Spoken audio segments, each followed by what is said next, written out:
Buenas noches a todos. Good evening. Are we good to go, Desi and Chris? Yes. Yes, we are. So thank you so much to everyone for joining us. You may be. I'm hoping that everyone is staying safe out there. Well, I'm really happy to be moderating this really important panel, particularly given, the situation that's happening in our country with respect to racial inequality, police brutality, attacks on all kinds of civil rights. But also, I think it's a hopeful moment to think about how we can all each contribute to effecting some kind of change. And this panel is about that. And hopefully we can have a conversation about these things that are happening, but also to think of ways we can all work collaboratively to effect change. So the title of the panel is Revolución, el Rinche, the power of telling histories through literature. And I think it's a good, to maybe cede the floor to Jade Publishing to tell us a little bit about Dr. Chris Carmona's publications before we get into formal introductions. But before that, I'm sorry, because I'm always used to someone introducing me. I'm happy to be moderating this panel. I'm Dr. Sonia Hernandez. I'm an associate professor of history at Texas A&M University in College Station. And I'm also the coordinator for the Latino and Latina and Mexican American Studies. And happy to be here. So I will cede the floor to Jade Publishing before I do formal introductions. Thank you so much, Sonia. Well, in Jade Publishing, we have a compromise. We are driven by diversity, and that is one of the reasons why we published El Rinche. We saw in El Rinche this capability of allowing people to know the story that was hidden for so many years. We are an American publishing company, and we are dedicated to the promotion of Latin American and world literature, not only in English, but also in Spanish, Nahuatl, and Quiche. With this, we of course welcome the revelating stories that form our identities in the United States, but also abroad. We love El Rinche, and Christopher Carmona also has another book that you should also check out called 140 Twitter Poems. And within these titles, we see the ability to unveil history in a way that the readers can not only identify, but also make their own. So we are excited to be preparing this new volume of El Rinche for all of those who want to learn even more and who are already in love with the characters that appear in the first novel. We welcome everyone to visit our website to get to know our press. We're constantly releasing new volumes. And again, we are driven by diversity and visibility in the stories that have been silenced. Thank you. Hi, everyone. Can you hear me? Yes. Yes. So my name is Gerald Padilla. I, along with Rosy, we are the co-founders of Jade Publishing.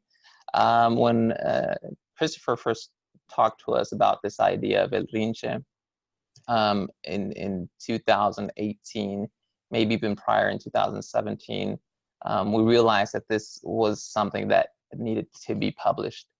And mainly for two specific reasons. One, like Sonia was mentioning, this novel speaks of the issue of police brutality in the United States. Not only the current one, right? Police brutality didn't start this year, didn't start last year. It's always been here. It's been in the U.S. since its inception. And although there are people out there who continuously say that, oh, history shouldn't be forgotten, there's a lot of topics such as this one that for some reason is always suppressed.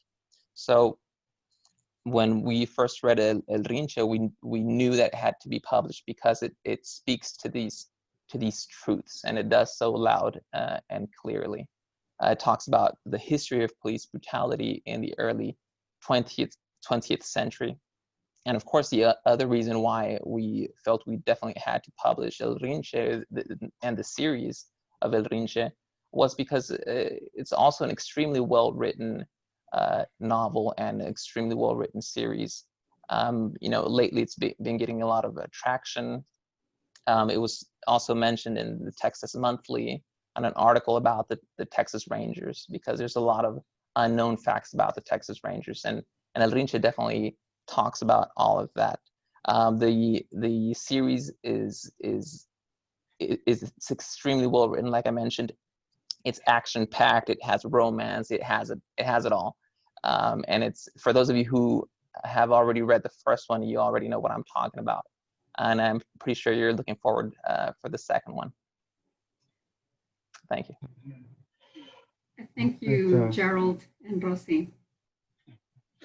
So now I'm going to go ahead and bring it, before we start the panel, go ahead and bring up Nati Roman. She's the representative of Somos La Gente, who has been leading the fight to remove the Texas Ranger mascot from San Antonio College. So, Nati, are you with us right now?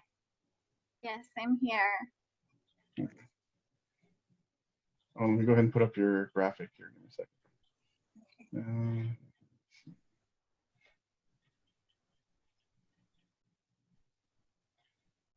All right, go ahead. Awesome. Well, thank you to everybody on the panel for allowing me just a few moments to speak very quickly. I'm not going to take up too much time, but I did want to just let everybody know a little bit about what is happening at San Antonio College right now. I am a student at San Antonio College. I'm also a staff member and a current president of Somos La Gente, which is a student organization in the Mexican American Studies department. For the past 2 years, we have been campaigning to remove our mascot at SAC, which is modeled after the Texas Rangers. We are the SAC Rangers. This mascot has been in place for almost 95 years now. You know, if you know anything about the Texas Ranger history, or I'm sure you'll learn some, some more in this panel, they have a very violent and racist history, specifically towards Mexican Americans, indigenous peoples, and the Black community. It's not an acceptable mascot for an educational institution. So we have been campaigning, like I said, for almost 2 years now. Actually, Dr. Carmona came to SAC probably about 2 years ago and spoke about his book and some of the history as well. Our efforts are kind of starting to pay off now, thankfully, after all this time. What is happening now is that we are coming to a vote. So we have a college council meeting that will be taking place on July 14th. And at this meeting, we're calling for not only SAC students, staff, and faculty to come and vote and speak about why this mascot should be removed, but also anyone affiliated with San Antonio, with the San Antonio community. So if that's you, we're asking for you to please come attend the Zoom meeting, the college council meeting, or simply go onto the SAC website and vote to get this mascot removed. I'll put the link right now in the chat box so everyone has access to it. We're calling for a non-human, non-violent, non-racist mascot. 95 years is just, it's too long to have, this representation or the supposed representation of the student body that's absolutely not representative of me or any other students I know at SAC. So again, if you could just support us, I'll put the link in the chat box, and I would really appreciate it. Thank you.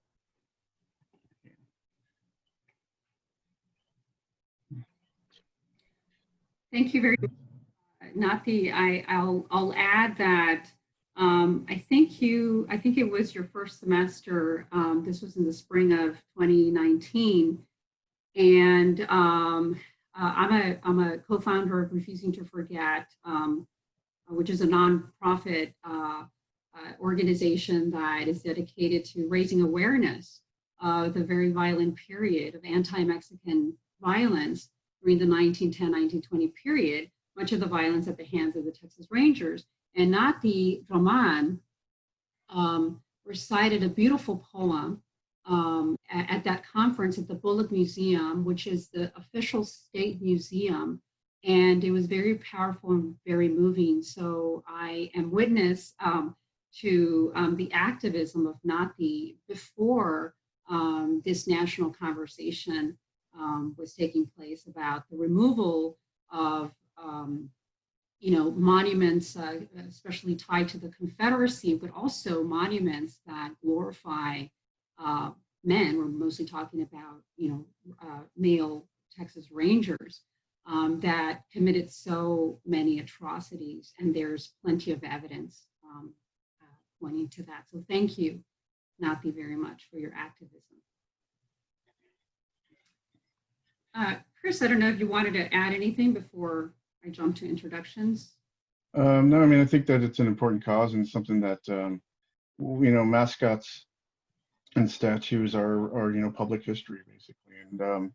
And we need to really take a look at how we are doing. It's not just obviously the Texas Ranger mascot. We also have the Texas Ranger baseball team and the Texas Ranger Museum, not to mention the Walker Texas Ranger stuff, right? Where they kind of glorify this past, and they don't glorify this. They skip over it and they make it create a myth. So I think that this is an important thing, an important subject, and yeah, definitely everybody should go and you can. I think you can go and do testimony online, and you can also and so if you go to the link that I think Nati put up there, you can go ahead and state your piece. I think it's open to everybody, but so yes, I would suggest you all do that. But yeah, that's what I was going to say. So since the turn of the 20th century, well, there are actually examples of the late 19th century of voices of consciousness that were already speaking up against the Rangers. Voices of women like Jovita Idar, whom Dr. Carmona will talk about as well. Voices like Jose Tomas Canales, who called for a state-led investigation in 1919 because of the atrocities, and other voices, right? So it will almost be 200 years. I think we're reaching 2023, that will be the bicentennial of the Texas Rangers. And we are still talking about the atrocities committed by the Ranger Force. The current website, because if we say, well, the Rangers today are a different force, well, the current website still has that message about Indigenous people and Mexican origin people cast as enemies and as reasons for the force, or why the force was created. So we still have a lot more work to be done, and hopefully San Antonio College makes the right choice and leads in this effort. Okay. So hopefully we can talk about all of these things. I do want to start with allowing Dr. Carmona and Dr. Rios the opportunity to talk about these things in a more sort of strategic way. We have some questions for them. But then everyone out there is encouraged to submit questions via the chat button. Is that correct, Chris? Through the chat? Yes, that's correct. Mm-hmm. And then when we're done, we can field some of those questions and then have a more a broader plática, broader conversation about many of these issues. So let me formally introduce my good friend and colleague. I feel kind of weird calling you Dr. Carmona. but I will introduce you to Dr. Carmona, and then I'll call you Chris throughout the evening. So Dr. Carmona is the author of The Road to Llorona Park, which won the 2016 Knox Tejas Best Fiction Award and was listed as one of the top 8 Latinx books in 2016 by NBC News. He was the inaugural writer in residence for the Langdon Review Writers Residency Program in 2015. He has 3 books of poetry and currently working on 280 poems from the Twitterverse, and now has a forthcoming volume 2 of the Rinche series, The Ghost Ranger of the Rio Grande.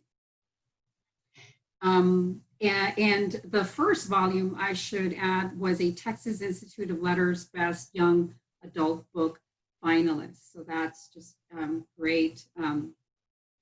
Dr. Carmona currently teaches at the University of Texas Rio Grande Valley, Brownsville in Mexican American Studies and Creative Writing. Welcome, Dr. Carmona. I also want to introduce Dr. Desdamona Rios. She's an associate professor of social psychology and director of the Latinx and Latino American Studies program at the University of Houston Clear Lake. Dr. Rios teaches courses on personality, social psychology, and psychology of gender, race, and sexuality. She has published on intersectionality in the academy, including pedagogical practices and faculty experiences. Her current research focuses on children of color in the context of educational and foster care systems. She has received 3 national teaching awards from the American Psychological Association, and she's also the recipient of the Hayes Diversity Award from the University of Houston Clear Lake for her work with underrepresented groups in academia. She currently serves as consulting editor for the Psychology of Women Quarterly, secretary for TACHE, Texas Association for Chicanas and Chicanos in Higher Ed Gulf Coast Region, and as the newly elected council member for the Society for the Psychological Study of Social Issues. Welcome to the both of you. So I want to give Chris, if I may, I want to give Chris the opportunity to talk to us about this forthcoming book. I did, however, wanted to share just a little blurb that you shared with me. Chris, I wrote this, but I thought it was just, it was just great, just to kind of pique their interest just a little bit more. So if I may. Sure. In the second volume of The Adventures of El Rinche and the Gang of Heroes, the stakes have never been higher. It is 1911, and the Mexican Revolution rages on south of the border. Faces off against a villain like they have never encountered. Allies come back with tragic news. The tragedies of African Americans and Mexicano Tejanos, the introduction of a new villain that works to destroy communities of color across the country. This volume introduces new allies such as Aniceto Pisaña, Jovita Aidar, Virginia, and Grant Johnson. The floor is yours, Chris. All right. Thank you, Sonia. I'm going to go ahead and do this. All right, so I'm going to go ahead and share. I have a little PowerPoint here that I'm going to share here. So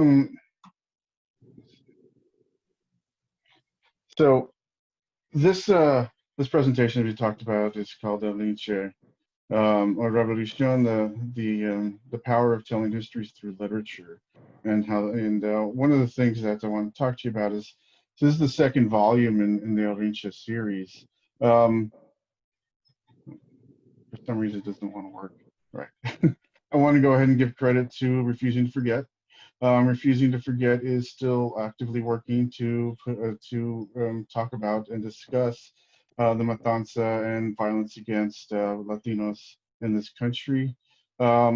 And you know, their efforts is I've worked with you guys for I don't know how many years now.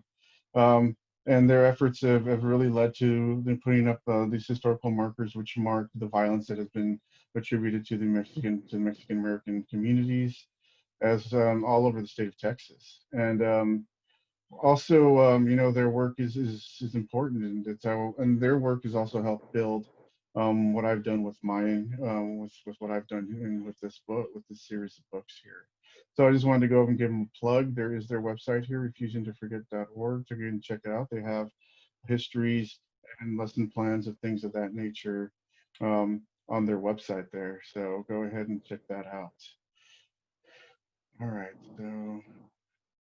All right, so just to give you everybody kind of a brief history of what the Matanza is, right? So, or was, and so I put kind of the Matanza as from 1905 to 1920 because I kind of mark the bringing of the railroad into Brownsville to connect it to the rest of the country, which led to what's usually referred to as the second wave of Anglos into the Rio Grande Valley.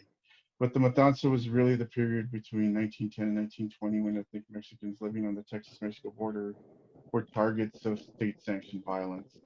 And, you know, the numbers between how many people Mexicans were killed is still in dispute because a lot of the not really reporting of the deaths of these individuals, the lack of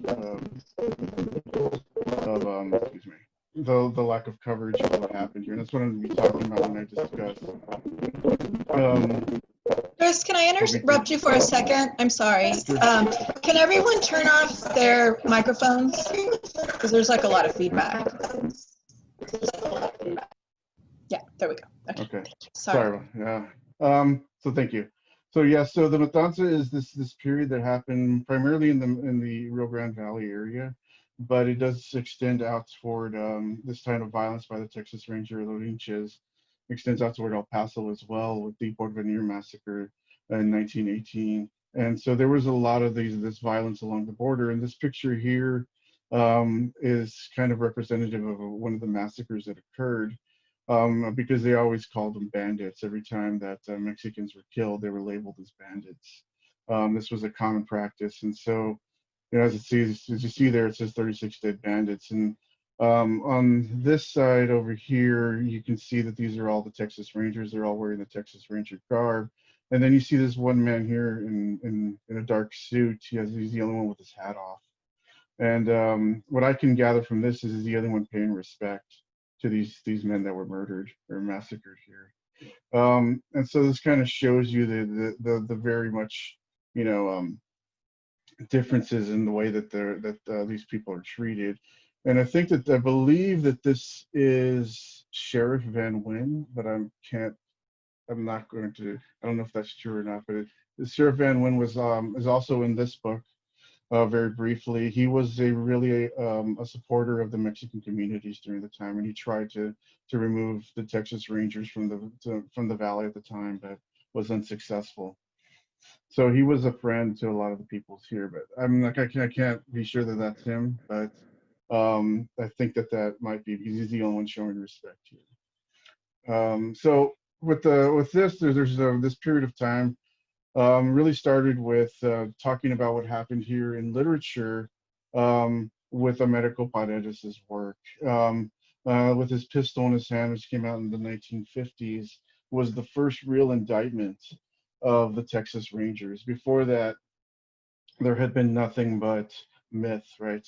About and this praise, well, particularly because of the work of Walter Prescott Webb, who really glorified the Texas Rangers. And so then there's also Guadalupe Garcia McCall's Shame the Stars, which is a young adult novel, which takes place during this time, and Bottles War, which is about the Plan de San Diego. So when doing research on the literature that was written about this particular incident, that's basically it. There's not a lot of, there's mentions of it, but to actually focus on what happened during this time, there's very little. And Americo Paredes really led the charge for this. And he, you know, it's also in George Washington Gomez. That's a huge part of that as well. But with his pistol in his hand, does tell the story of Gregorio Cortez, which is what Sonia right now is really invested in looking into his life and his effect. But that's what we're looking at. So with this series, the first volume is out now. There's a 4-volume series. The one that's going to be coming out soon is volume 2. And then volume 3 takes place in 1950, which is usually used as the year of the Matanza, which is the most amount of Mexicans were murdered. And then volume 4 is centered around the JT Canales hearings and when all that comes out. So those are the 4 volumes that are scheduled, so that are going to be written on this. So we're going to focus on the second one. And so this one in particular has 3 major themes that run through it. One is the revolutionary spirit. So the Rio Grande Valley was very much at this time populated with really educated Mexican Americans, or Mexicano Tejanos. And they read a lot of, they were really influenced by Mexican anarchism, which was really led by Ricardo Flores Magón. And his work was there was a lot of his work in his magazine, Showing, really coming through the valley and influencing a lot of the thinkers, especially people like Aniceto Pizania, Luis de Rosa, and others who really took on his philosophies and used it to launch their own revolutionaries. So in this book, that is really represented to the character of Serafine, which is the fictional daughter of Aniceto Pizania in this novel. And then Benny, in the first book, Benny was 9 years old, and in this book is 6 years later, so he's 15. And he also is capturing a lot of the spirit and of what's going on during this time. And so that is one of the major themes. The second one is obviously still a theme from the first one, but it's really amped up a lot with the legal tax sort of practices, legal practices of stealing lands from the landowners. This is shown more in this book than it was in the first. The characters have to go in and try to go to trial to save their lands because of supposed tax delinquencies, which is a common practice during this time. The Rinches were actually becoming more and more prominent during this time. And American corporations were really laying their claims here with like the Alamo Sugar Company. You know, we can go down the list of a lot of the major corporations that put a lot of pressure here. So that is shown through the main villain, which is the Grand Master character, and Virginia Yeager, who was a real person. And in this novel, she is Inez's lawyer. Inez is the main heroine of the first book.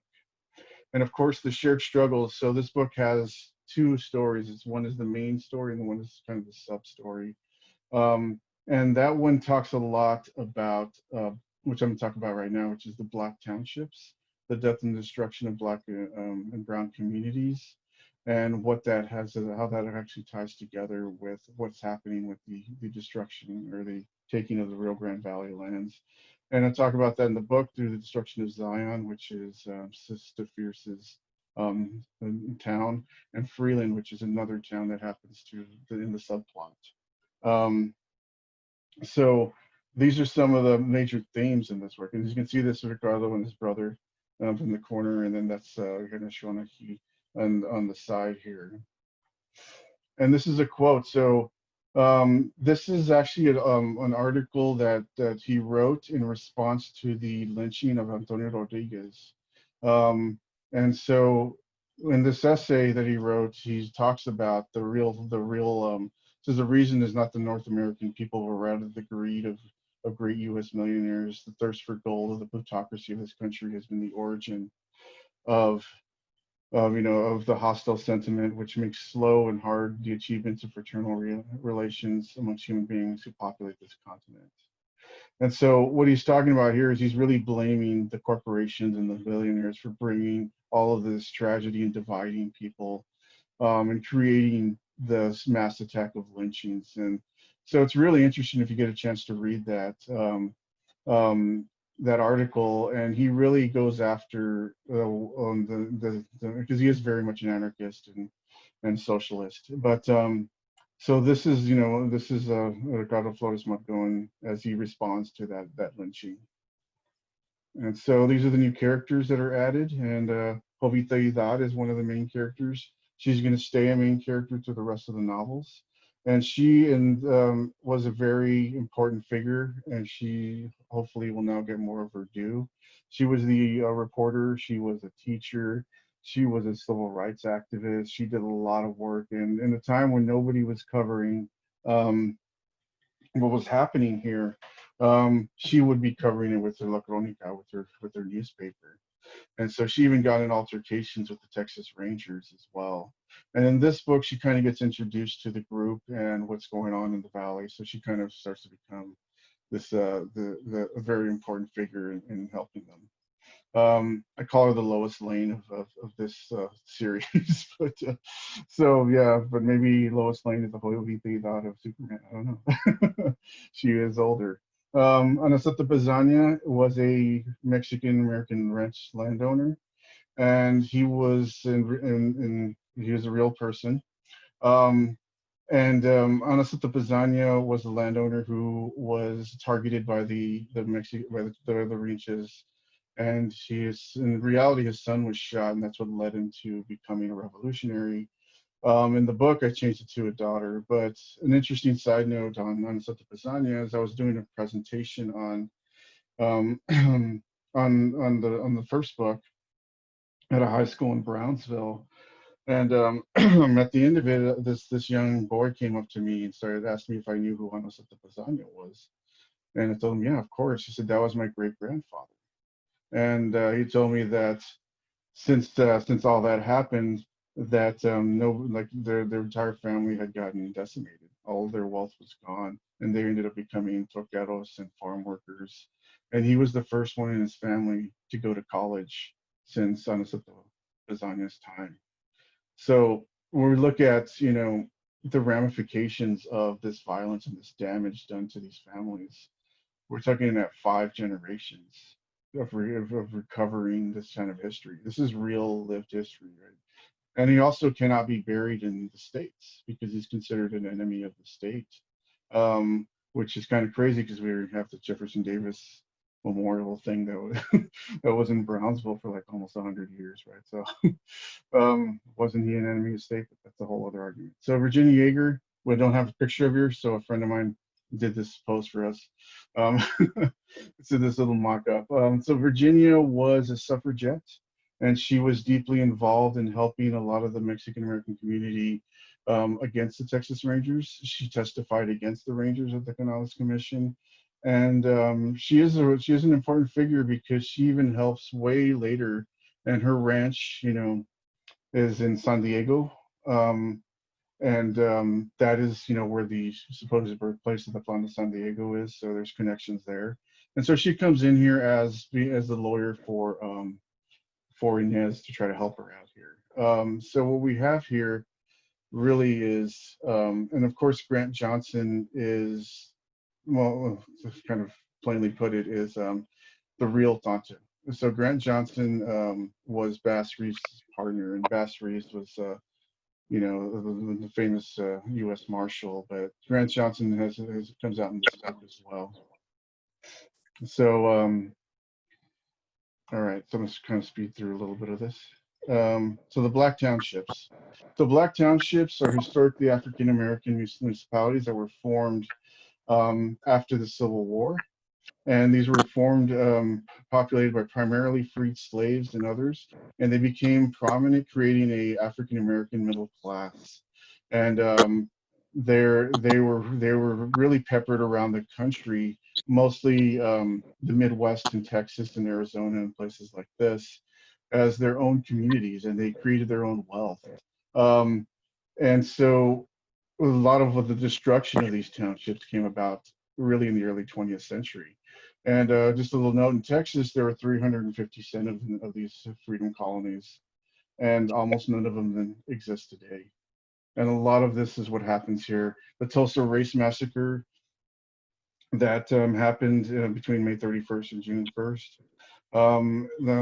leveled what was called Black Wall Street at the time, and that was their financial center. And it killed hundreds of African Americans. It was really not covered by the press. It took them 20 years for the stories to get out. So these are the reality of what was happening during this time. And so these towns were destroyed by the wave of American progress that rolled over. And these efforts were led by the KKK, the rise of the New South, and the pushing of a new highway system. And they would push these highway systems through these communities. And they would do it forcefully. murdering lots of them, pushing them, theft. And then a lot of these people who were fleeing would end up in urbanized cities where they worked in factories and low wage paying jobs. And a lot of this was done by the local police and local government and also the Texas Rangers. So a little side note, Zora Neale Hurston was a witness. She actually grew up in OC, Florida, and she wrote a piece about what happened there. And this just so she writes this: "All done been in sorrow's kitchen, and all done licked all up the pots, and all done died in grief and buried in the bitter waters, and all done rose again from the dead like Lazarus." So that's her in this piece here. She's talking about the destruction of her hometown. And so Zora Neale Hurston really was affected by what happened here. I mean, that's not that long ago. We're looking at 1920. And so that is a major thing that occurs here. So one of the characters that I create is the character Sister Fierce, which is a mixture and of a lot of these women. There was a lot of women leaders in these Black townships. And so I kind of compile Zora Neale Hurston's story with a whole lot of other women, and I create this character who gets involved, and her town is destroyed by the main villain. And Zion was a real place in Oklahoma that was destroyed, and I kind of bring her into the struggle that happens here. So that's another main character that comes out. And so the shared histories of what happens with Black and brown communities. So on the left is the Texas Ranger Swanson. And if you can look at the picture, you can see that there is a effigy of a Black man hanging. And so he was called in, this is 1957, to Mansfield High School to stop the desegregation of the high school. And this is the, I mean, obviously this is the picture that was posed for, but this was the attitude and how the Rangers were still being used in the 50s to terrorize communities of color. On the right here, on my right here, it's talking about the Brownsville Raid, which is an event that occurred here in Brownsville. And this story ends up in the novel as well. One of the characters is one of the Buffalo Soldiers that was targeted here. And like all of these things, they always start with a white woman accusing a Black man or a person of color of sexually assaulting them or something else, and that starts a massive riot. And as I did in this research, there like almost every single instance of a massacre starts this way. It's kind of crazy. So this happened in Brownsville, and all of the Buffalo Soldiers who were stationed there in Fort Brown were dishonorably discharged and kicked out, and they were not allowed to collect any of their pensions. It wasn't until 1994 when President Clinton officially gave them honorable discharges and reinstated their pensions to their families, but it took almost that long for that to happen. This was in 1905. So of course we have the Texas Ranger Swanson statue that in the DFW, and of course the Jefferson Davis Monument that was in the Washington Park. Both of these have been removed, but they were there for literally at least 50 years. The Jefferson Davis was there for 80 in Washington Park.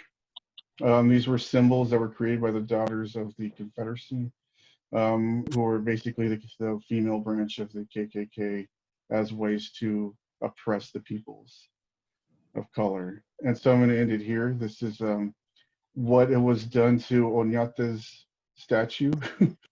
And I thought it was really great that they did this. This is, I think, Oñate's statue in El Paso, maybe? I'm not sure.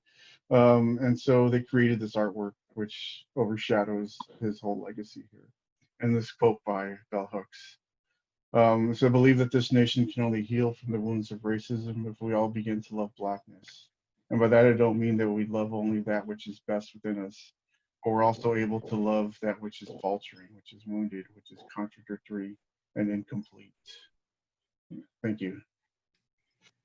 Thank you, Chris, for that overview of your upcoming book. I know that for me as a historian, I really appreciate how you are in creative fiction, in the field of creative fiction, but you take real historical figures, real people who have, we have their lived experiences to read about in archival sources and other types of sources, and then you create stories, right, to reach broader publics, because we know that sometimes history, academic writing doesn't reach certain segments of society. So thank you so much for your work and for this overview. So I'm gonna cede the floor to Dr. Rios, who will give a short response from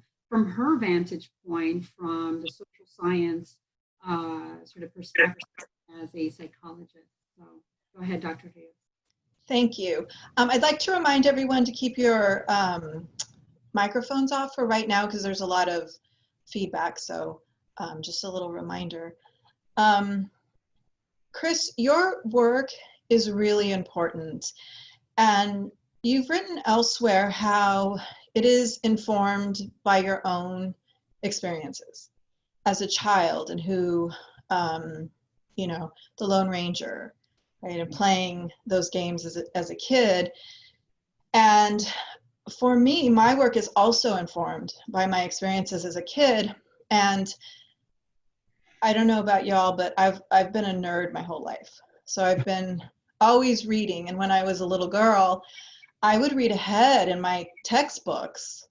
And by the time I was in the 5th grade, I had read ahead. It was like November only. And I'd read my social studies book already, the whole thing.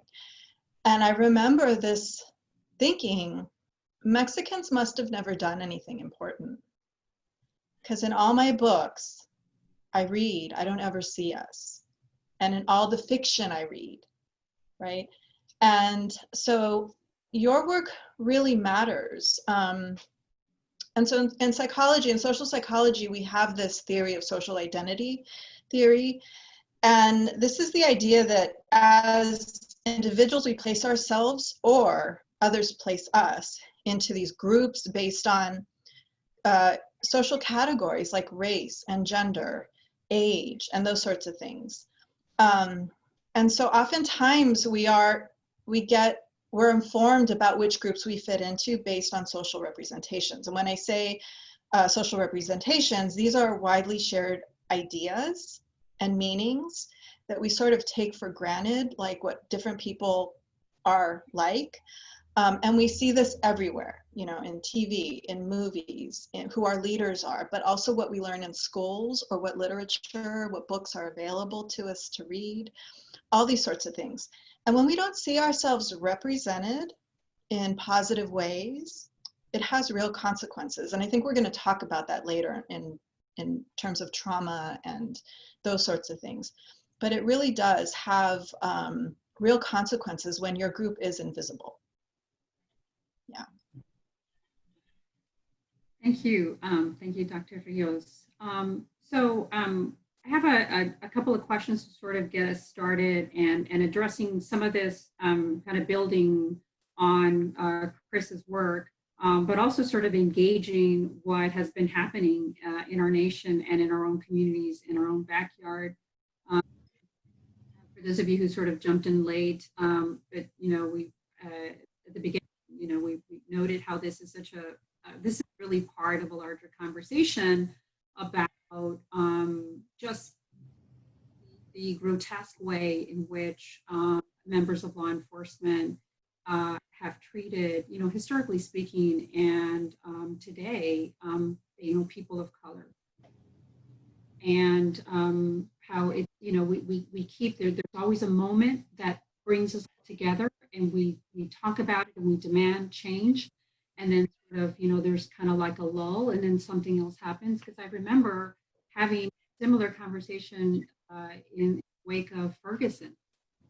Yeah. And, and so here we are again, and it's trying to keep the hope and finding ways that we can all collaborate and we can affect change in our communities and from our own sort of perspectives and disciplines in our own homes. So I want to start off with, you gave us an overview, Chris, about the Texas Rangers. I was sort of really holding back because I can sort of spend an hour talking about the history of the Rangers, but obviously that's not going to happen.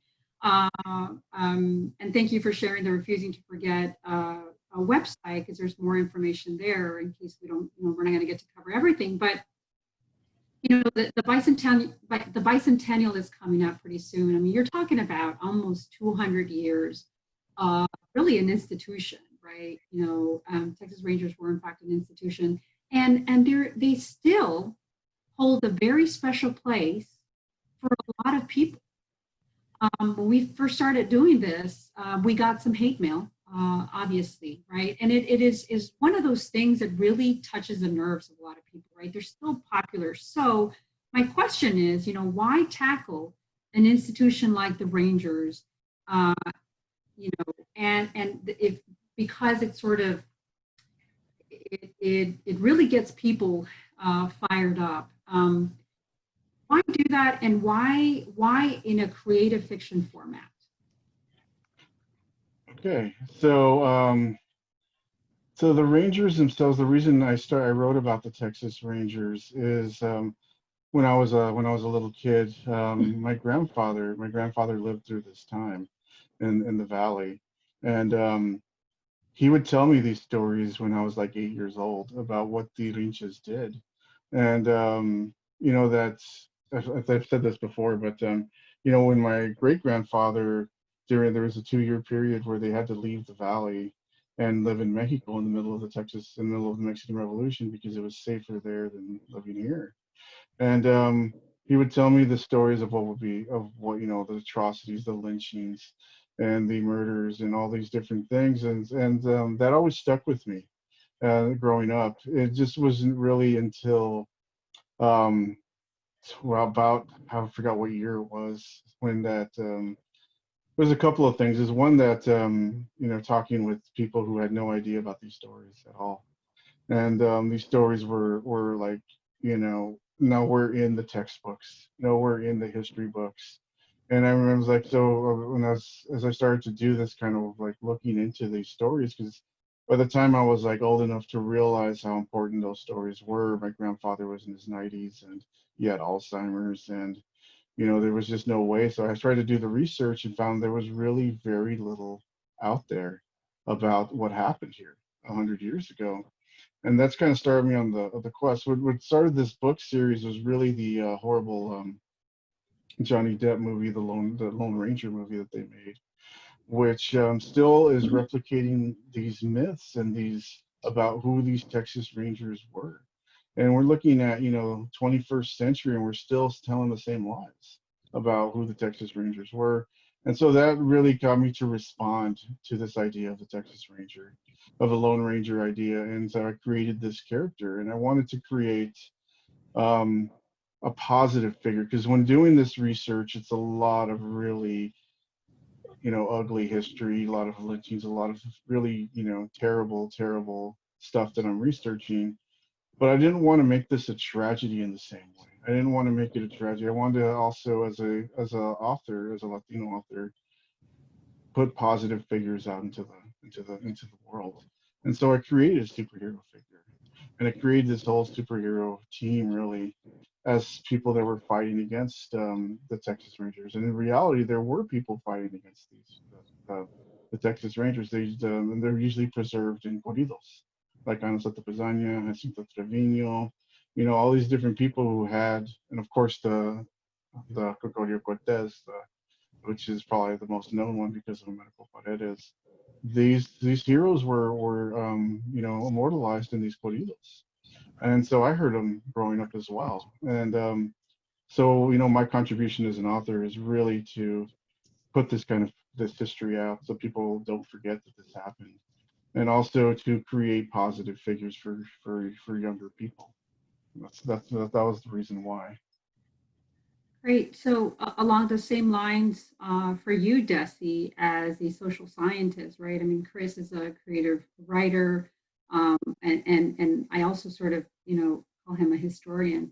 Uh, but for you as a social scientist, what are some of the overlapping stories? Like, in Chris's novel, he talks about the racial inequities, racial injustice, but also issues of,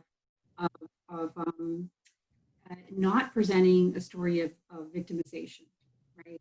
And finding balance and kind of looking for community resiliency and resistance. So in your field, what are some of those issues that you've dealt with in your own work? Absolutely. That's such a great question. And so going back to my own history of education, we all are educated in the same way, and we inherit the same tools. And so I think it's important to think about how we as scientists are approaching the research that we do, and then what everyone else just accepts as facts, right? And so thinking about the work that Chris is doing and others is really starting to fill in all these holes in the history. And oftentimes, especially for minoritized communities, there's like this binary approach, right? It's either like from a deficit model that we study these people and totally out of context, right? Because we don't know the history. So how do we interpret these results from the data that we're collecting? So then we swing to the other side into resilience. But again, it's also like these decontextualized interpretations of results. And so I think indirectly work like Chris's work is informing the rest of us to think about what research questions are we asking? And then how do we interpret that? And then how do we present our science to the world? That's really important. And so, yeah, your work really matters, Chris, and in ways you probably don't know yet.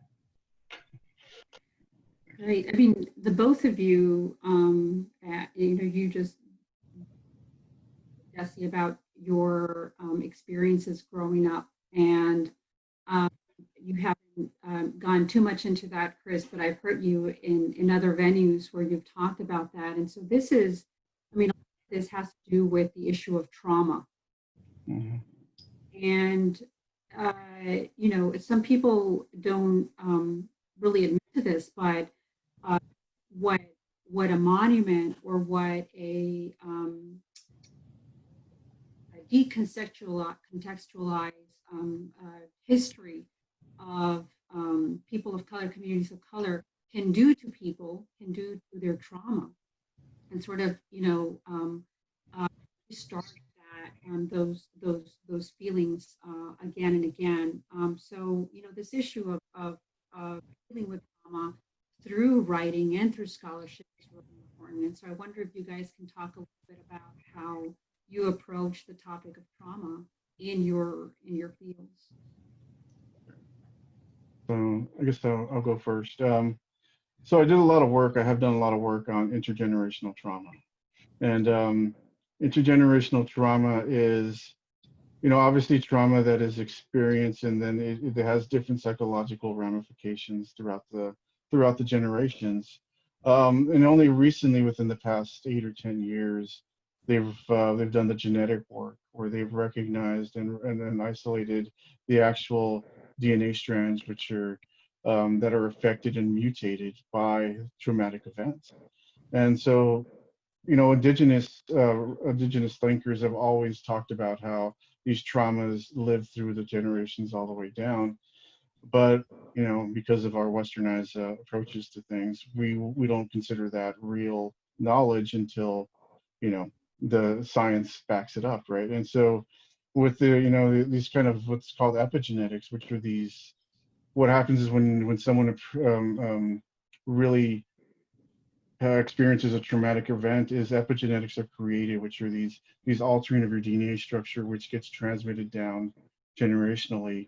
And it's kind of a way, it's kind of an old system of preservation, because it teaches the next generation, if there's a predator and you get attacked, don't go there. And so the next generation knows that inherently, genetically. And it's obviously a lot more complicated than human beings. With what I'm doing with the books and the work is approaching trauma in a way that these things are still affecting us today. A lot of what's going on in the novels, especially with the first one deals with really the massacre of an entire family, and this one deals with the decimation of communities.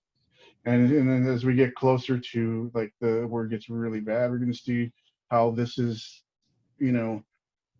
happened all over the country, and all of these families, like we're talking about the great grandson of Ana Santa Pazania, completely decimated them for generations.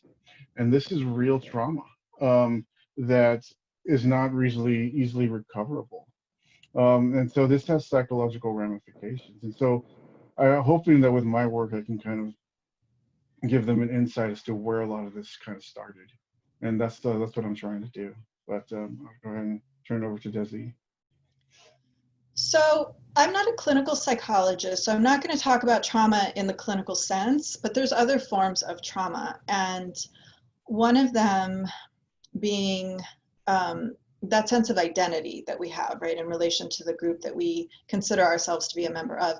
And Chris, you've written about this too, that one way to recover from the trauma is to reclaim identity. But that's really hard to do when there aren't positive social representations of your group, or there are zero representations of your group. So Stephanie Freiberg is a Native American scholar in my field, and she put together all the various theories and research around what she called the psychology of invisibility. And there's two forms. So there's absolute, which is absolute, right? There's literally no representations of your group in a particular context or field or whatever. And then there is relative invisibility, where there are only misrepresentations of your group or static representation. So the way that we imagine Native Americans, right? That somehow they're not modern people who do things like the rest of us. So that would be relative invisibility, when we imagine a particular group in only one way. So we see things happen where there's internalized racism, right? Where I've heard my students talk about, well, he's a typical Mexican man. And I'll ask, well, what do you mean by that? Because, and then they have, confirmation bias, looking for, confirmation of what they already believe. And these are the representations that are around everywhere, right? That we start to believe that our group is a certain way. So there's that sort of trauma where we're disparaging to our own members of our own groups. But I want to give you one other example. I worked with a group of students at a high school here in Houston, where it's sort of thought of as like the last chance high school. It's all the kids that have been kicked out of every other place, all the bad kids. And this high school has done a beautiful job of, a lot of positive reinforcement and really attending to the needs of the students based on listening to them. Why are they falling asleep in their 8 a.m. class? Because they were out working all night to try to, help support their families. So I did this pilot study there where I asked for all the worst achieving kids, right, to sit in on this class, and we introduced a bunch of like Mexican American, Latino American history that the kids started to learn. And so all of a sudden we saw these low achieving kids showing up, right, and asking if their friends could join too, because they had mentioned it to their friend, and their friend thought it was really cool. And so, right, cool going to school. These are all the bad kids, remember, that have been kicked out of other high schools. So now these bad kids are asking if they can attend this extra class. But they were also talking to their family members and asking, do you remember when this happened? Because I'm not learning it at school until right now. And so we interviewed two groups of students at the end of that school year, the kids who had learned the curriculum and the ones who hadn't. And when I asked them, what are some stereotypes about Latinos or however they identified, Hispanics, And so the kids who had learned about Mexican American history, Latino American history, they had all these things to say. Well, they think we're this, but you know, back in the day, Cesar Chavez, or whoever it was, right? He did this. And so we're not like how white people think about us or how other people think about us. Now, the students who hadn't learned that would get really distressed because they would say, we're not like that. And so I would ask, you know, so give me some examples. And they grew really frustrated because they didn't have those. And so that is a form of trauma when you know your group is better, but you can't explain why. You can't seem to get out of, right, this perpetual poverty or whatever the case might be. And that's another form of trauma that we don't often talk about, you know, how this exists within a system, which Chris is addressing also in his work. That's a great example. I mean, we oftentimes sort of talk in very theoretical and abstract ways, but I mean, this is actually, you know, putting these ideas to work through this pilot project. I wonder if we can sort of have this conversation, but in thinking about in a much more strategic way about issues of gender and sexuality, women, and the intersections with race and race inequality. And I mean, it seems like tragic news after tragic news because, you know, with respect to Vanessa Guillen. And so, you know, to honor her and to think about the continuing problem with respect to sexual violence, but also just going back to what you just said, Desi, about the positive images, right, of women out there. So, and I know, Chris, that there are female characters in your book based on real historical figures. So, wanted to give you an opportunity to sort of elaborate on that. Sure. I guess I'll go first here. So I do have like I think I were in the last conversation we had, I realized that most of the gang of superheroes are women. And I hadn't noticed that until we talked about it like a few days ago. And for me, I think it's because I've always grown up with a lot of strong female figures in my life. My grandmothers on both sides of my family ran the family. My great grandmothers were also very much in charge of the families. And so I've always had these examples of, you know, my dad's mom was very political, and she would go to all of the, you know, the political rallies and things of this nature. And she was, you know, a strong woman, and I've always had that. And so I think for me to kind of recognize and show that these times and the way we view, especially like Mexican women, is not this kind of, you know, submissive woman. Because I mean, there's the whole story about you know, I think Inez is a great example. She's kind of a composite of my great grandmothers in a lot of ways, because my great grandmother had her own ranch before all this happened. It was actually her ranch. It wasn't my great grandfather's ranch. It was hers.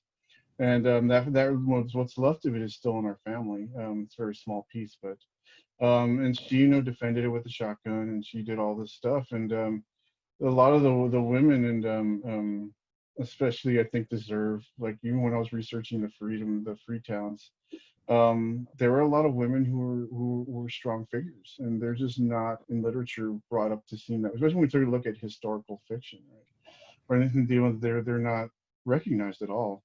And like when I was doing research and I stumbled upon Virginia Yeager, here's a woman who is not really Googleable, is that a word? But if you try to look her up, she's not really there in Google. We had to do a lot of deep research into finding out, because she's in the Canales Convention hearing report, and she's really making all these statements, and it's like, who is this woman? And so I had to backtrack and do a lot of historical, like census records and all these things to find out who she was. That's when I found out she was a suffragette. She did all these different things. But I think bringing out that history, that she was involved in a lot of what happened down here. She stood up. And I think that for me is, these characters are important to tell, because you do have the, you know, the strong, the men, I mean, even like the main character, and honestly, the Pizzania, who are also, you know, revolutionaries. They were supported by a lot of these women. A lot of these women were defending their lands as well. So I just wanted to make sure that that was represented, because I think it's an important thing that people are not seeing a lot, especially when we look at this history. So that's why, I mean, for me, I think that's why it's there.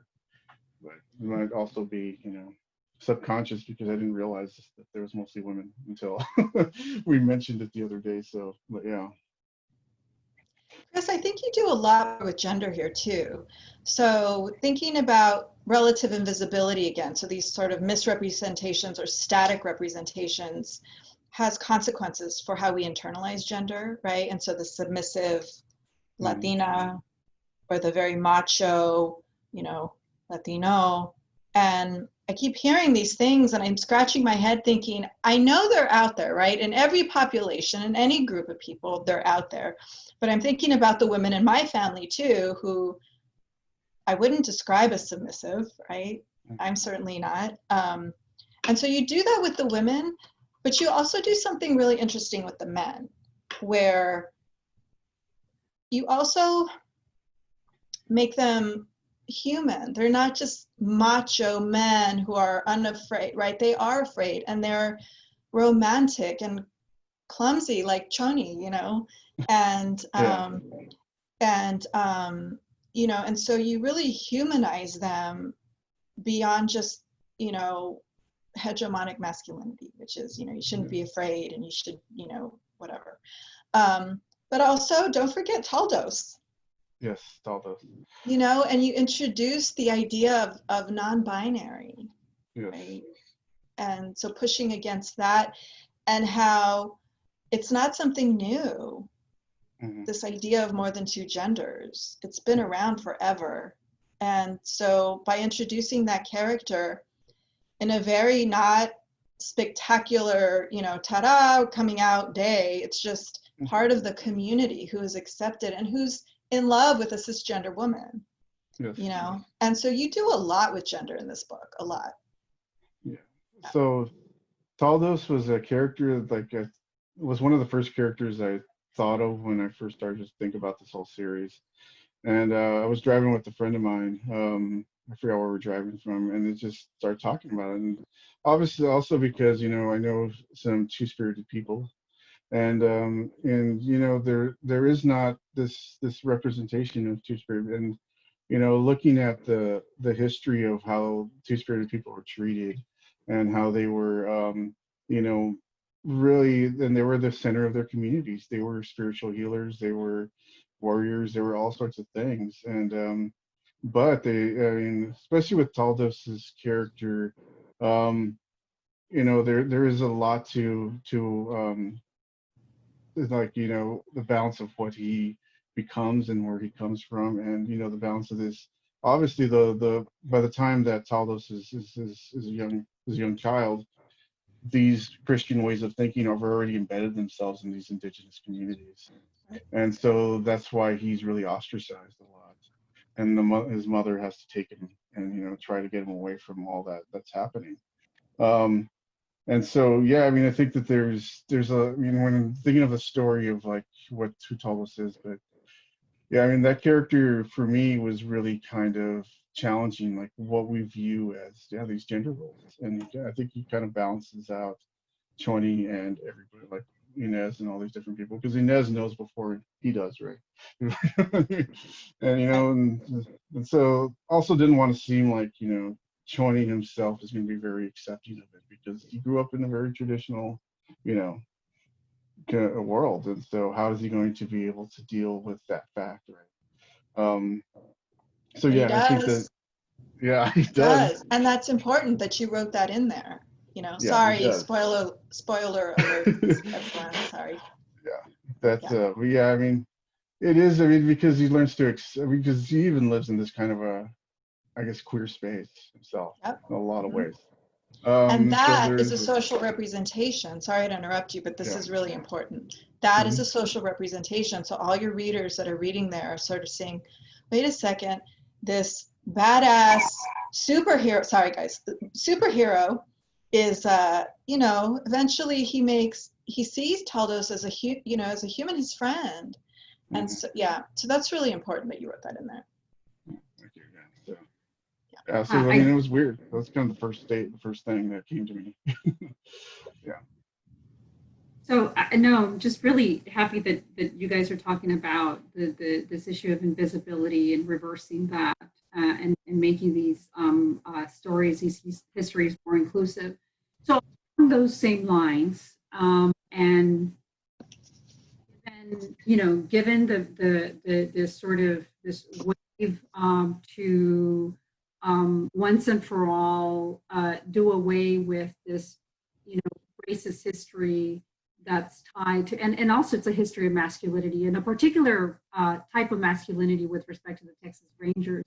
Yeah. So along those same lines, and given the energy right now of the Black Lives Movement, what can we do as as Latinx scholars, as Chicano, Mexican American scholars, especially those of us who are in programs like both of you are in Latinx Mexican Americans in these programs? Like, what can we do to make those voices more visible in our own struggles? Uh,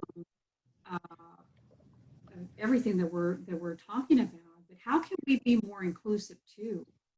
I have another question about how to be anti-racist, because I think, you know, we need to stop talking about just, you know, speaking against racism, but how are you?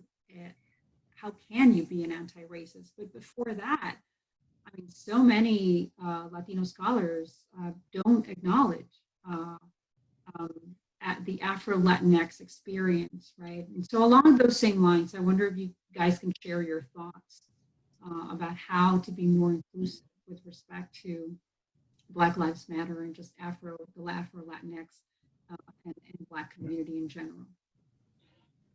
So I mean, I think that's an important thing, a question. It's something that you know, I've always thought about, and I always have been thinking about it for a while since I've been doing the research of how these communities are connected in a lot of ways.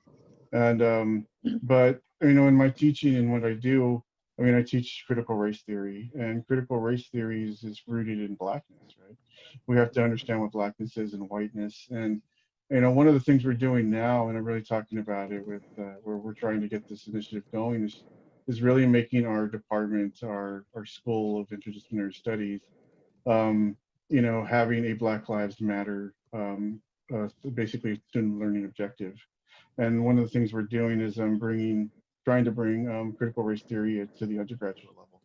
Because right now we only teach it at the graduate level, so that we can get students at a younger age level, and you know, hopefully eventually make it as what California is doing, you know, into a requirement. And that's also the work we're doing at the Texas State Board of Education, right?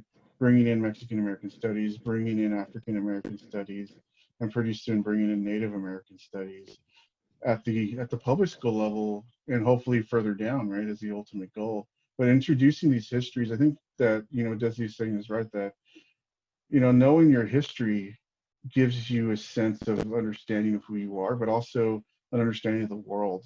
And so understanding how all of our histories are tied together, right? How, and there's a lot of anti-Blackness in the Latino community, but there's also you know, there's a lot of Afro-Latinos, Afro-Mexicanos that exist. And there's a lot of these stories that need to be woven together. There's a famous Peruvian writer named Ricardo Palma, who I just translated some of his work. And he's a 19th century author. He's an Afro-Peruvian writer, writing about the racism in Peru at the time. And so these are people that we need to bring out, right? That there was the struggles that are happening even at that point. But you know, I think the teaching about the histories and teaching how they're connected is a very important thing. Absolutely. And we don't learn that history either, the history of coalitions in our country, in the United States. And so again, by having those representations, it sort of gives us a roadmap of how to do this work together. But there's other ways for us to make those interventions. Chris and I actually just submitted for a professional development day for TACHE, which is the Texas Association for Chicanos in Higher Education. And it's a panel on addressing anti-Blackness and white supremacy in the Latinx community. And, you know, we want to talk about the consequences of colorism within our community. And then Chris will talk about, you know, coalitions and how we can make this happen. I think we can also use our positions to elevate Afro-Latinos. So we will also have a poet on our panel who's going to read some of her work to share her experiences. But that's not all. We can also demand that people are hired into positions of influence so that our students are being taught by these different voices, that we include their work in our curriculum. And for those of you who maybe don't do the work that, you know, Chris and Sonia and I do, you know, show up, or Nati was talking about earlier, you know, in these sorts of efforts, sign the petition, show up to the protests, and do those sorts of things to demonstrate behaviorally that you oppose anti-Blackness and that you do not support white supremacy. And so there's all kinds of things that we can do together. And the more of us doing it, right, the bigger the voice. I think, you know, you gave us a concrete example of how to be an anti-racist, Desi, which was my other question. But just really quickly on the point of coalition building, the coalition building is so important, and there are plenty of historical examples of it. I mean, Chris, you mentioned Yeager, Virginia Yeager, in her testimony. I mean, there were the voices of consciousness against, in this case, Texas Ranger and other law enforcement abuse of power, not just, you know, voices coming out of, you know, brown people. Just like Jovita Aidar and Jose Tomas Canales and others were voices of resistance. So were, you know, a couple of law enforcement agents themselves. You mentioned Sheriff Van from Cameron County, and in the case of Yeager. So there are, you know, there are examples of interracial,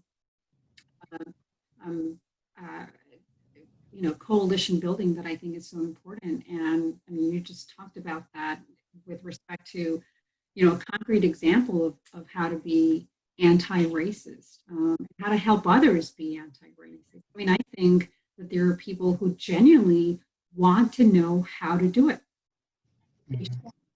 But they have a genuine interest in learning about this. So to kind of sort of wrap things up a bit and then get to some of the questions, just a few questions from our audience out there. Can you perhaps give another example of how to be an anti-racist, and maybe define anti-racism? So, I mean, how to be an anti-racist is really acknowledging first the fact that everybody is born into a racist society, so we all have racist tendencies, even if we don't want to admit that. That's the first step. We all admit that. And when you first admit that, then you're able to start to recognize these biases, these inherent biases that you might have. And also, once you start to do that, then you are starting to become anti-racist, because you're starting to recognize these actions, starting to recognize what's happening out there. And then, of course, to start to put your voice against what you've seen as racist actions, right? Racist actions, racist words. And there's different ways to do that, right? It's not just about being in a protest. There's lots of different ways to achieve that. And it can be a very personal thing, standing up for someone you see as being attacked, or on social media where a lot of this stuff is really prevalent. Basically sharing your voice to step out and say that this is wrong. So there are different ways to do it, and being anti-racist is really about action. It's about taking action and trying to really challenge these ideas here. Yes. So that's kind of a very short summary, but yeah. I also want to say being anti-racist is recognizing our own privilege. And so within the Latinx community is recognizing whether it's your social class, your educational background, if we talk about colorism, right? So first recognizing our privilege and then thinking about how we might use that. Right? Not to speak for others, but to facilitate the work that others want to do for themselves, right? To facilitate others' success. And then also it's, I think, important to be, humility is really important in this work. Because one day you're not, you're not racist anymore, right? You've read enough, you've gotten enough protests, and it's good. You're not. And so to remember that you're going to make mistakes, and someone may tell you that you've harmed them, and just sort of take a breath, think about it, not react, but just have some humility about this person's trusting you enough to tell you, and then how do you correct for that? Absolutely. I mean, I think those are great examples and a really clear, these are clear practical definitions, but it is a process. Absolutely. Process every day. And we have to remind ourselves that, you trip and then you have to start all over again. And, today is a new day for you to start and restart this work, right? So absolutely. Well, I want to sort of shift to, we have maybe 2 or 3 questions, and it's going to be 8:30 already. So let me move to that, and then at the end, I'll just ask Chris and Desi just to share any closing thoughts if they so wish. So I have a question here from Linda Heinreich. Thank you for joining us, Linda. So Linda writes, thank you for the strong female characters in your book. Do you use fiction in courses that are not literature courses? For example, introduction to Chicanx studies, etc. So I'll let Chris take that one. So the answer to that is I actually don't teach any literature courses. I actually teach, I teach creative writing courses, but they're different. So I do use novels in my Intro to Mexican American Studies. I often teach Medical Paredes's work, or I will teach, it depends on the class, but I do teach a lot of different Latino authors, from even Erika Sanchez's I'm Not Your Perfect Mexican Daughter to, I've taught lots of different texts. And then also, and so, yeah, the answer to that is I do, because I think, especially the whole topic of this is, I think that literature helps people understand history in a way that other, like really just reading history books does not do, because it helps you be able to empathize with the characters, and you're able to really relate to the characters, and you can get that from all different perspectives. And really that is something, I remember a friend of mine, Manuel Martinez, once told me that he wrote a book called Drift, which is about growing up in San Antonio. And he got a letter from a gay kid from the Midwest saying that he really loved the book because he could relate to the main character. Even though the character was about a Chicano kid growing up in San Antonio, he related to his struggles. And I think that those kind of connections you can't really get with especially with history books or things like that, but you can really connect with literature and art in those ways, and connections in ways that you're never going to expect, but it allows this kind of dialogue and this kind of empathy of seeing real people. And so that's why I use literature. I want to say in my field that it's possible to do this as well.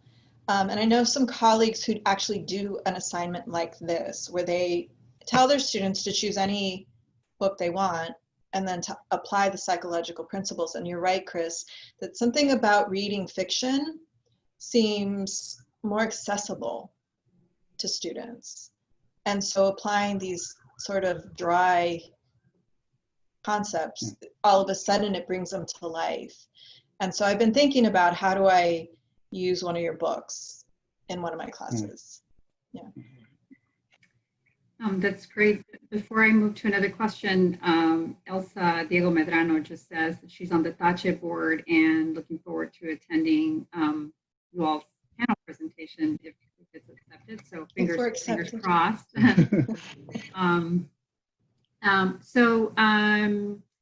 Maria asks or writes, I am anxious to read El Rinche and more of Chris's work. An important aspect of identity is language.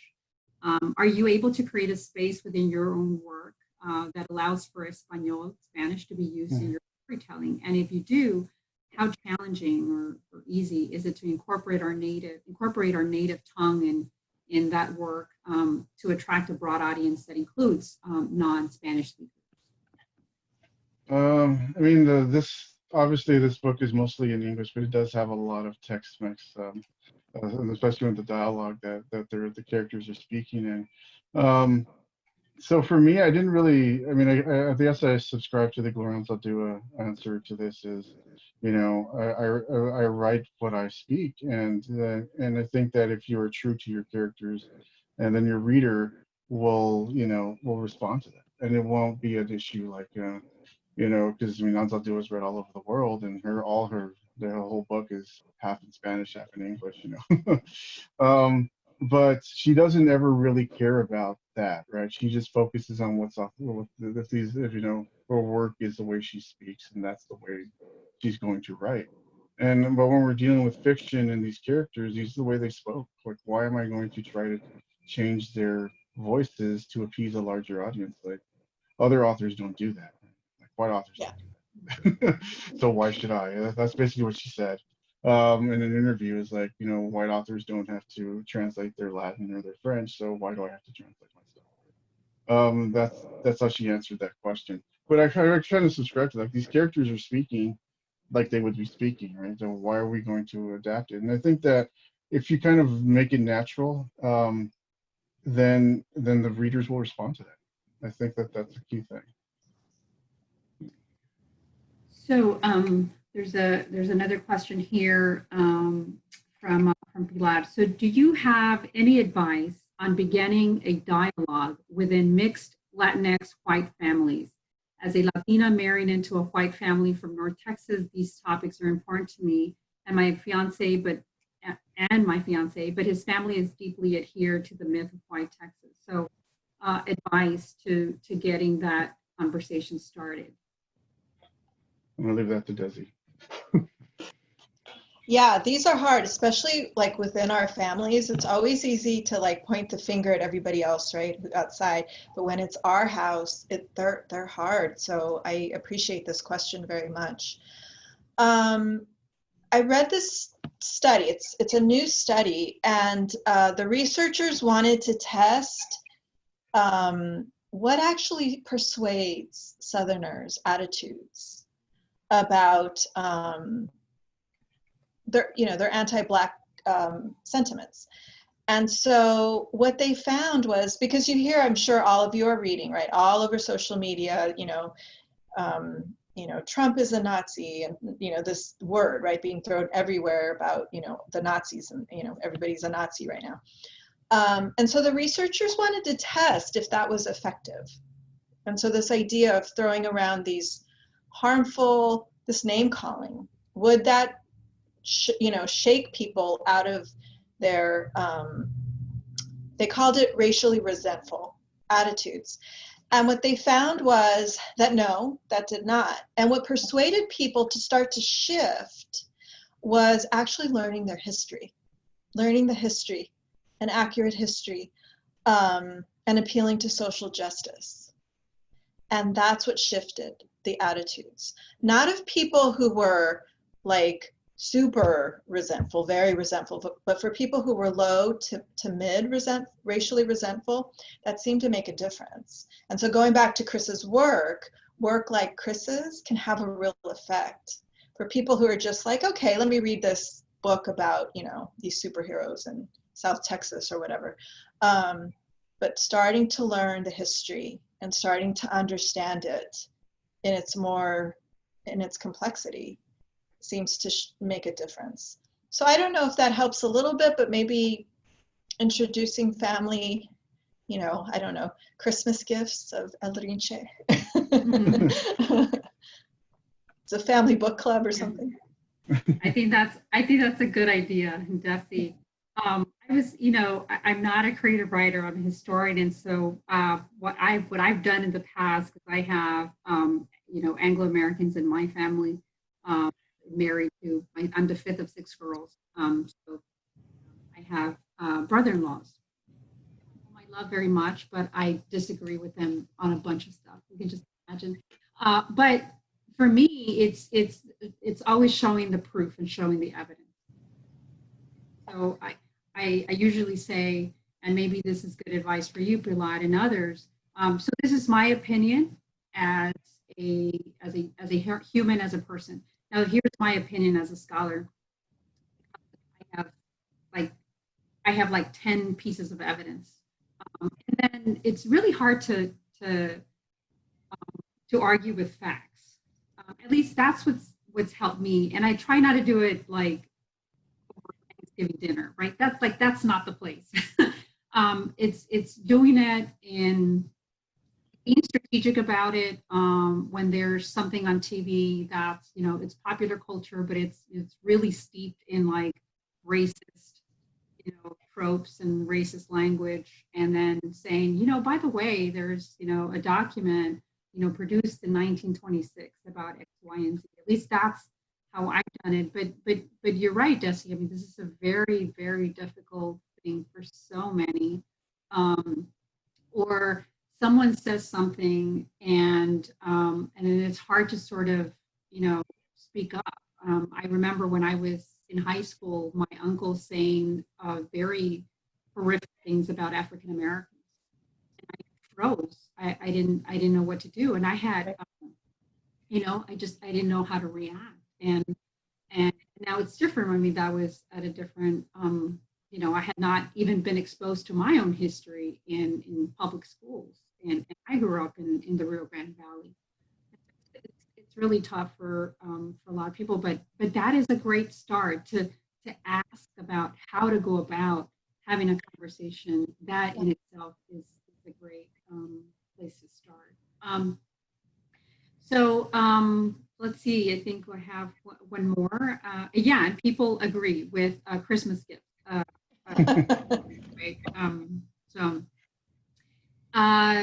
I think historical fiction allows for an initial conversation. Yes, absolutely. And of course, others too. So let me choose this. I guess it's more of a comment than a question. I think it's a nice way to sort of then segue into any closing remarks. Vicky writes, I thoroughly enjoyed reading El Rinche. I learned so much about the Texas Rangers that I did not know.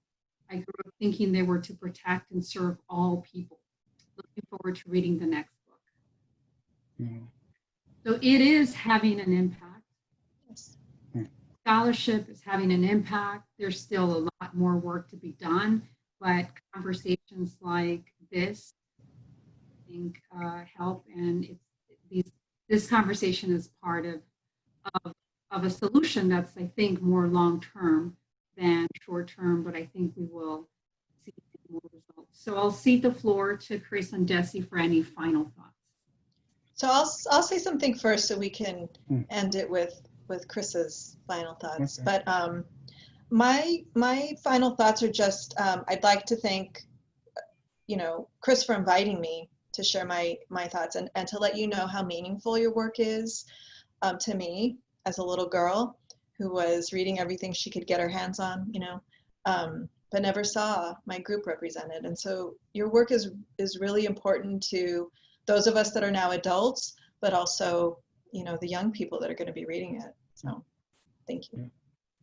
Thank you. So I guess, I mean, my final words are really, I mean, though working on these books, even though the research is a difficult subject, Yeah, I think telling these stories for me is really important because I feel like I am telling my grandfather's stories. And these stories that he, only told to like family members. And for a long time, it was such a culture of silence where they didn't talk about what happened. So I felt there's a responsibility as a writer to really tell these stories for my grandparents, but also for everybody who was affected by this kind of violence. And these stories are almost forgotten. These, all these communities who were destroyed by this violence, not just like Mexican communities, but African American communities, Asian communities, especially indigenous communities, were decimated by American progress, or what we've called the myth of American progress, right?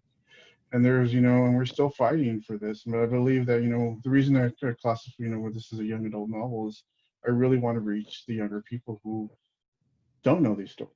And that's, I want to get these stories and make sure that they are out there for younger people to understand their history, which I didn't get, like this wasn't in school for me. Like the first, well, I guess I'll mention this before we go.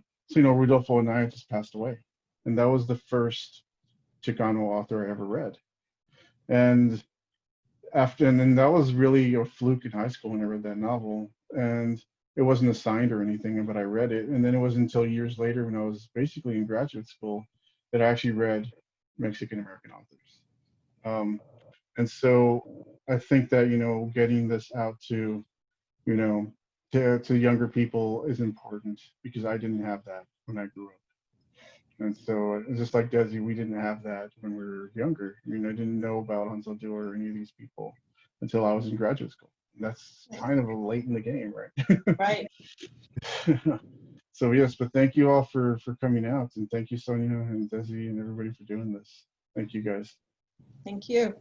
Well, many thanks to Jade Publishing. Many thanks to Dr. Carmona and Dr. Rios. Thank you all for joining us. Stay safe and be well, and do as much as you can to tell the stories, the narratives that can affect real change from your own community and from your own home.